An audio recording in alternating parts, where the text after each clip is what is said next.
प्रधानमंत्री मोदी ने इटली की प्रधानमंत्री जॉर्जिया मेलोनी से मुलाकात की, द्विपक्षीय बैठक भी करेंगे।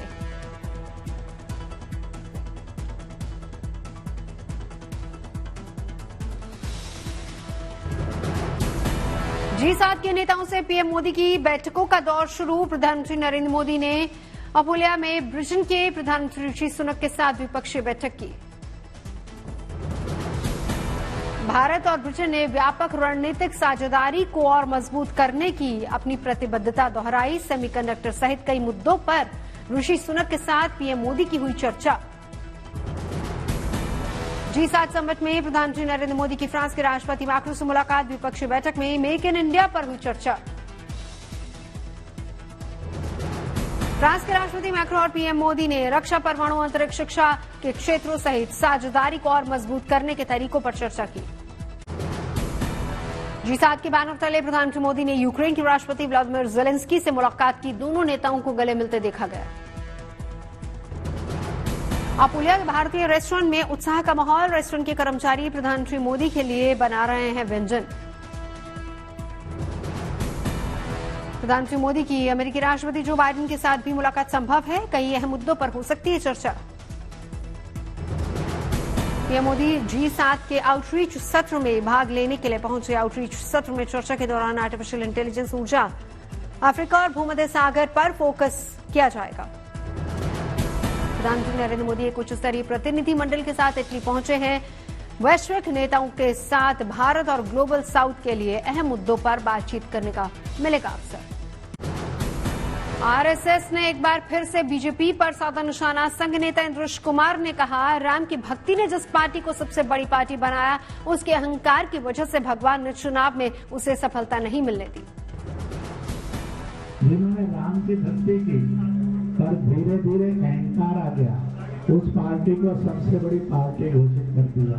तब उसका और जो पूरा उसको मत मिलना चाहिए, जो शक्ति मिलनी चाहिए, वो भगवान ने अहंकार के कारण बोला। संघ प्रचारक इंद्रेश कुमार ने इंडिया गठबंधन पर भी किया वार। कहा, जिन्होंने राम का विरोध किया, भगवान ने सभी के मिलने के बावजूद चुनाव में उन्हें नंबर 1 नहीं बनने दिया, नंबर 2 पर रोक दिया। उन्होंने राम का विरोध किया, उनमें से किसी को भी शक्ति नहीं दी, सब मिलकर भी नंबर 1 नहीं बने, नंबर 2 पर खड़े कर दिए। इंद्रेश कुमार ने की लोगों से भगवान पर भरोसा करने की बात। कहा, ईश्वर का न्याय सच्चा और आनंददायक है। इससे पहले संघ प्रमुख मोहन भागवत ने भी बीजेपी पर साधा निशाना। कहा, काम करें लेकिन मैंने किया ऐसा अहंकार न पाले। काम करे लेकिन मैंने किया ये अहंकार न पाले, तो हम इस देश की सच्ची सेवा कर रहे ऐसा होगा। चुनाव के दौरान बीजेपी अध्यक्ष जेपी नड्डा का संघ पर दिया एक बयान सुर्खियों में बना। नड्डा ने कहा था, बीजेपी अब इतनी बड़ी बन चुकी है कि वो संघ पर आश्रित नहीं है। शिवसेना उद्धव नेता संजय राउत ने बीजेपी और आरएसएस पर साधा निशाना। कहा, अजीत पवार की पत्नी सुनेत्रा पवार को लोकसभा चुनाव में हार के बाद अब बीजेपी भेजेगी राज्यसभा। क्या संघ इसका खुलकर करेगा विरोध? अजीत पवार के पास सुनेत्रा पवार जी को राज्यसभा भेजने के लिए वोट कम है, ज्यादा उतना उनका फिगर नहीं है, तो बीजेपी की मदद से अजीत पवार की पत्नी जाएगी। बीजेपी की मदद से क्या करेंगे? विरोध करेगी, खुलकर विरोध करेगी। आरएसएस नेता इंद्रेश कुमार के बयान पर कांग्रेस नेता पवन खेड़ा की प्रतिक्रिया। बोले, आरएसएस को कौन गंभीरता से लेता है? पीएम मोदी खुद तो गंभीरता से लेते नहीं तो हम क्या लें? आरएसएस नेता इंद्रेश कुमार के बयान पर जेडीयू प्रवक्ता केसी त्यागी ने दिया बयान। बोले, ये संघ का आंतरिक मामला है, इस पर हमारा टिप्पणी करना उचित नहीं। आरएसएस नेता इंद्रेश कुमार के बयान पर छत्तीसगढ़ के मुख्यमंत्री विष्णुदेव साय ने दी प्रतिक्रिया। बीजेपी को जितनी सीट मिली, कांग्रेस को पिछले 3 चुनावों में भी उतनी सीट नहीं मिली। आरएसएस ने इंद्रेश कुमार के बयान से किया किनारा। सूत्रों के मुताबिक आरएसएस के बयान को संगठन का आधिकारिक बयान नहीं बताया।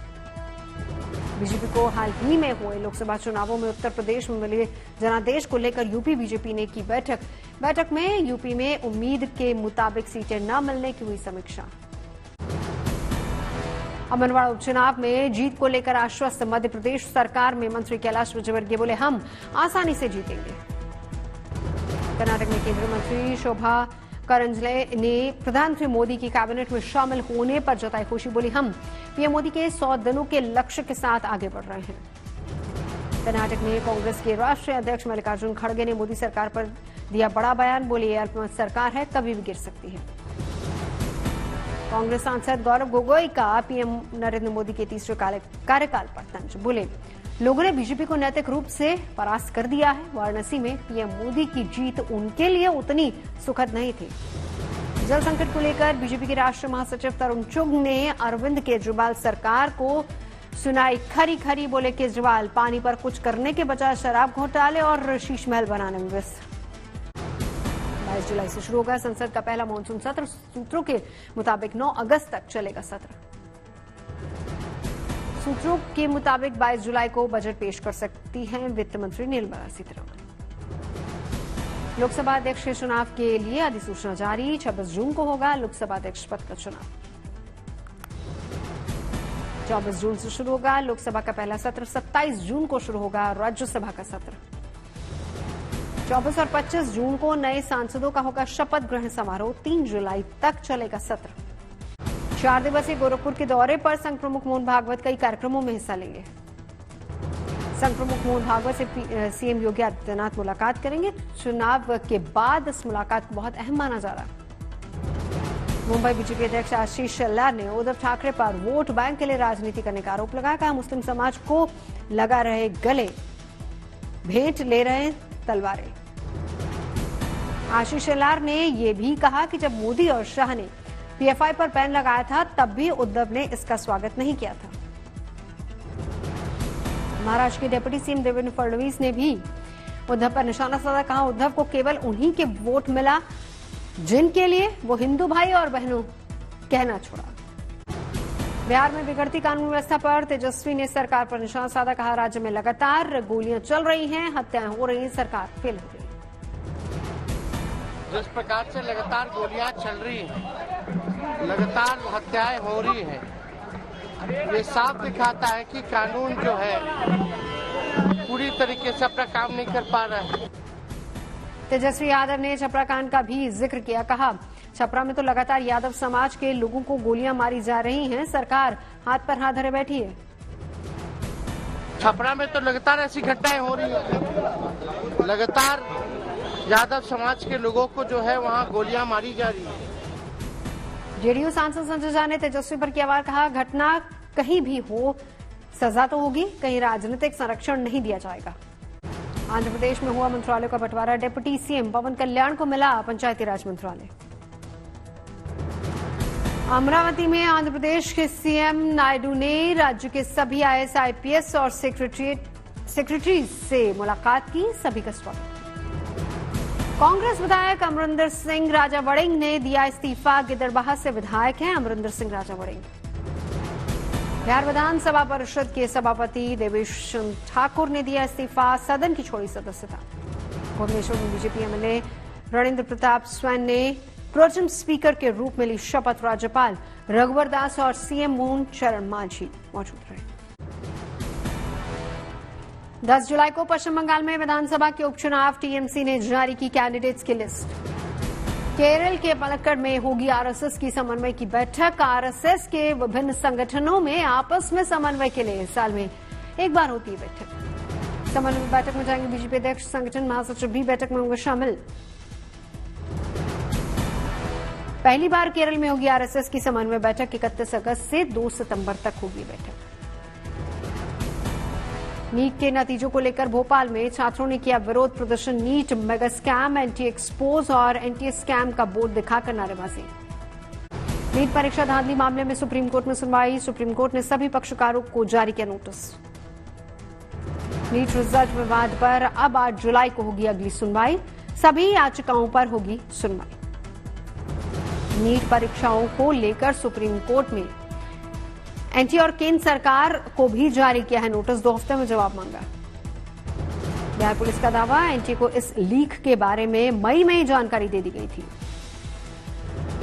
बिहार पुलिस को पहले ही मिली थी पेपर लीक होने की जानकारी। पुलिस ने 13 लोगों को किया था गिरफ्तार। एनसीपी नेता छगन भुजबल ने बीजेपी को दिखाया आईना, कहा महाराष्ट्र में लोकसभा में खराब प्रदर्शन के लिए अजीत पवार को दोष न दे। एनसीपी नेता छगन भुजबल ने कहा दूसरों राज्यों में भी बीजेपी को कम सीटें मिली हैं, हार पर किसी को दोष देना सही नहीं। कुवैत में मारे गए मृतकों के शवों को इंडियन एयरफोर्स के विमान के जरिए दिल्ली लाया गया। यूपी के 3, बिहार, झारखंड और बंगाल के श्रमिकों के पार्थिव शरीर भेजने की तैयारी। कुवैत अग्निकांड में कुल 49 लोगों की गई जान, कई घायल। कल कुवैत पहुंचे थे विदेश राज्य मंत्री कीर्तिवर्धन सिंह। कल कुवैत पहुंचे थे विदेश राज्य मंत्री कीर्तिवर्धन सिंह। अस्पताल में अग्निकांड में घायलों से मुलाकात की। दिल्ली एनसीआर सहित पूरे उत्तर भारत में भीषण गर्मी के साथ हीट वेव का प्रकोप। प्रशासन ने लोगों को सतर्क रहने के लिए कहा। मुंबई में बदलाव मौसम का मिजाज, जमकर बरसे बादल, लोगों को मिली राहत। मुंबई में बारिश से खिले लोगों के चेहरे। ईस्टर्न एक्सप्रेसवे से सामने आई तस्वीरें। दक्षिण में भी इंद्रदेव मेहरबान। चेन्नई शहर के सामने आई झमाझम बारिश की झलक। ओडिशा के भुवनेश्वर में बरसे बादल, बारिश से तापमान में आई गिरावट। यूपी में हीटवेव को लेकर मौसम विभाग का अनुमान, अगले 5 दिनों तक पूरे यूपी में हीटवेव का रेड अलर्ट। लखनऊ में तपती गर्मी से बेहाल हुए लोग झुलसा देने वाली धूप से राहत के लिए पेय पदार्थों का कर रहे हैं इस्तेमाल। हीटवेव के बीच यूपी पुलिस का मानवीय चेहरा। बंदरों को गर्मी से बचाने के लिए पुलिस वालों ने बंदरों को खिलाया केला। गुजरात में हीटवेव को लेकर मौसम विभाग का अनुमान, अगले 1-2 दिन गुजरात के कई जिलों में हो सकती है हल्की बारिश। तपती गर्मी के बीच कांगड़ा में हुई बारिश, तापमान में गिरावट। पवित्र हेमकुंड साहब में श्रद्धालुओं का सैलाब, अब तक 60,000 से ज्यादा श्रद्धालु टेक चुके मत्था। हेमकुंड साहब में उमड़ा भक्तों का सैलाब। यात्रियों की सुविधा के लिए बर्फ के बीच एसडीआरएफ बना रही है रास्ता।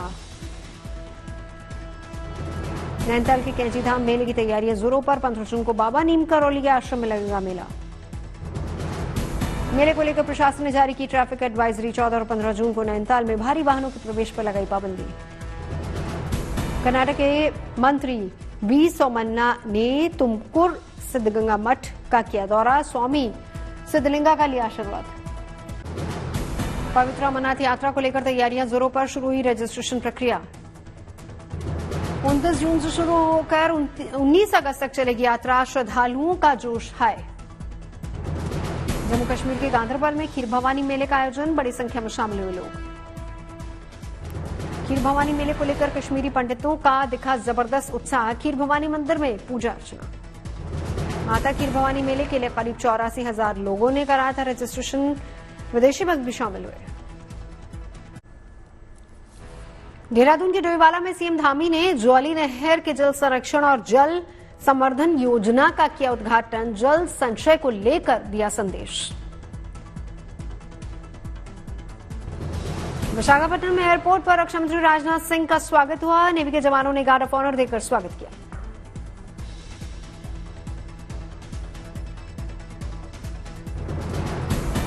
नेवी के जवानों के साथ रक्षा मंत्री राजनाथ सिंह ने खिंचवाई तस्वीर। भारत माता की जय के भी लगे नारे। नेवी अफसरों के साथ किया लंच।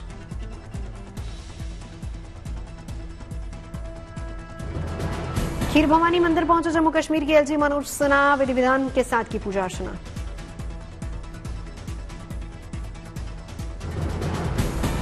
माता खीर भवानी मेले में पहुंचे जम्मू कश्मीर के प्रदेश बीजेपी अध्यक्ष रविंद्र रैना। माता खीर भवानी मंदिर में पहुंचकर आशीर्वाद दिया।